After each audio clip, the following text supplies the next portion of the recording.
Assalamualaikum warahmatullahi wabarakatuh. Hi everyone, I am Vebyana Putri and I'm going to talk about interrupting in English. So in speaking, you might interrupt a conversation to 1. Giving a message to someone, 2. Ask a quick question, 3. Give your opinion on something that has been said, and 4.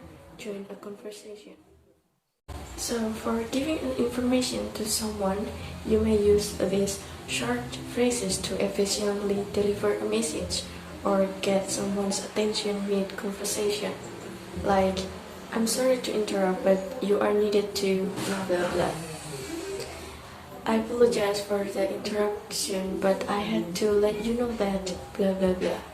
Or, I hope you will excuse me for interrupting, but could I quickly get you to blah blah blah.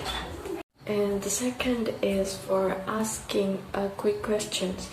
Sometimes it is necessary to pause a conversation to ask a clarifying questions. These short phrases allow for brief questions during a conversation. You may use, I'm sorry for interrupting, but I don't quite understand. Sorry for the interruption, but could you repeat blah blah blah. Or, this will only take a minute. Would you mind telling me? I apologize for the interruption, but I have an important question about blah blah blah.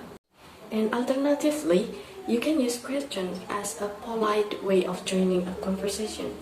Here are some ways that you can ask for permission from a group to become part of their discussion. 1. Could I jump in? Could I add something? Or do you mind if I say something? Or might I interject? And for the last interruption, you might share your opinion. If you feel that you have something to share or comment on as a conversation is happening that will add value to the discussion, use these phrases. That makes me think of blah blah blah. Interesting that you say that because blah blah blah. Or what you said about the thing reminds me that blah blah blah, and your point sounds an awful lot like something else, blah blah blah. And then, after we knew when we might interrupt people, so what to do when we are interrupted? Just as you will sometimes need to interrupt, you will sometimes be interrupted. If you are the speaker, it is up to you to determine how to proceed. Decide whether you want to reject or allow an interruption, and then respond accordingly.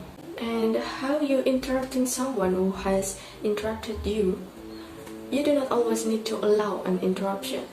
If you were interrupted rudely or believe that you should finish your thought first, use one of these phrases to firmly but respectfully redirect the conversation back to yourself. You might use, please let me finish, or can I continue please? Let me wrap up my thought before you start, or would you please let me finish? Unless how to allowing an interruption. You may choose to allow an interruption if you do not mind being stopped. You may using one of these expressions. No problem, go ahead. Sure, what do you think? That's alright. What is it that you want or need?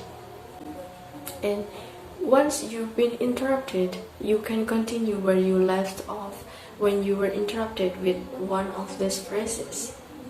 As I was saying, I think blah blah blah, or I'd like to return to my argument.